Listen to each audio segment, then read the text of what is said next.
नमस्कार दोस्तों, आप सभी का हमारे YouTube चैनल पर स्वागत है। दोस्तों, हमने इससे पहले दो कहानियों को देखा था। एक थी चंद्रदेव से मेरी बातें और दूसरी दुलाई वाली, जिसे राजेंद्र बाला घोष जी ने लिखा था। उन्हें बंग महिला के नाम से भी जाना जाता है। आज हम तीसरी कहानी देखेंगे, एक टोकरी भर मिट्टी, जिसे माधवराव सप्रे जी ने लिखा है। दोस्तों, यह भी कहानी नेट के पाठ्यक्रम में दी हुई है। इस कहानी में मैंने महत्वपूर्ण बिंदुओं को हाईलाइट कर रखे हैं, आप उसे देख लीजिएगा। आज हम इसका स्वर वाचन करेंगे। जब दूसरी वीडियो बनाएंगे उसमें इस कहानी से संबंधित महत्वपूर्ण बिंदुओं के ऊपर चर्चा करेंगे। एक टोकरी भर मिट्टी, जिसका प्रकाशन 1900 में हुआ और इसके लेखक माधवराव सप्रे जी है।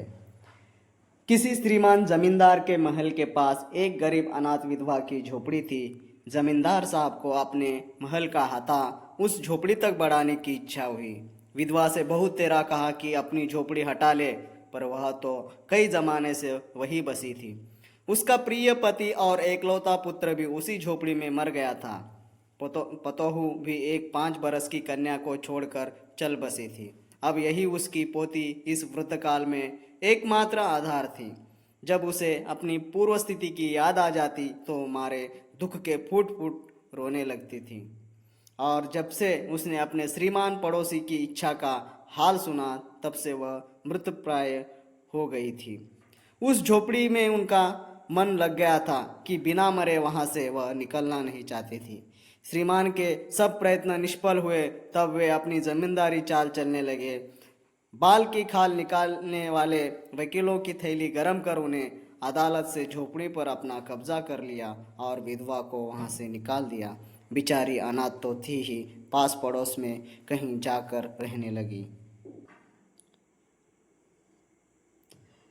एक दिन श्रीमान उस झोपड़ी के आसपास टहल रहे थे और लोगों को काम बतला रहे थे कि वह विधवा हाथ में एक टोकरी लेकर वहां पहुंची।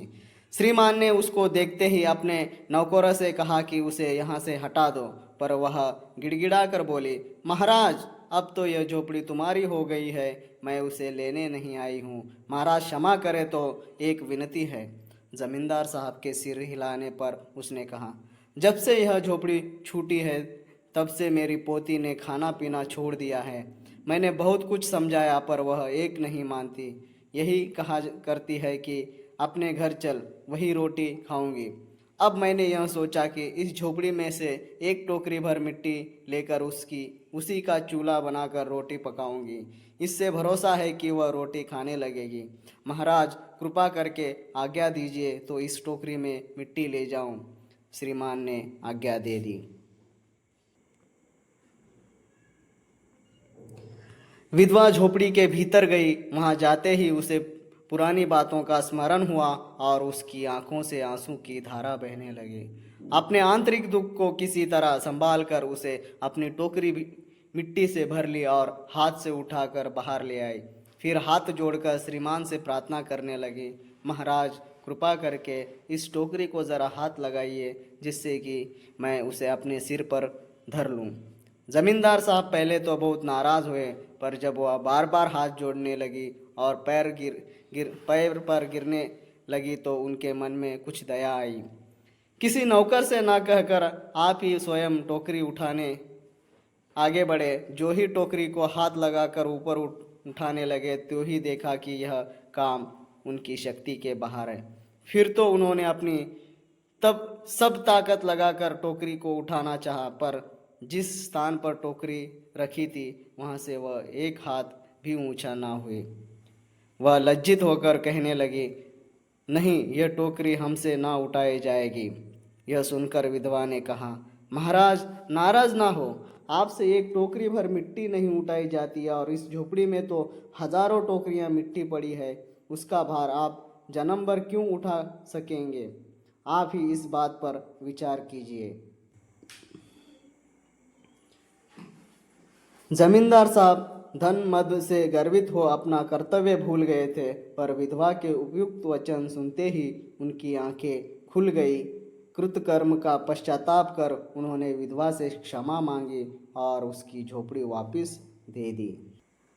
यह थी कहानी एक टोकरी भर मिट्टी, जिसमें विधवा और जमींदार और उसकी पोती केंद्रीय पात्र के तौर पर हमें दिखाई देते हैं।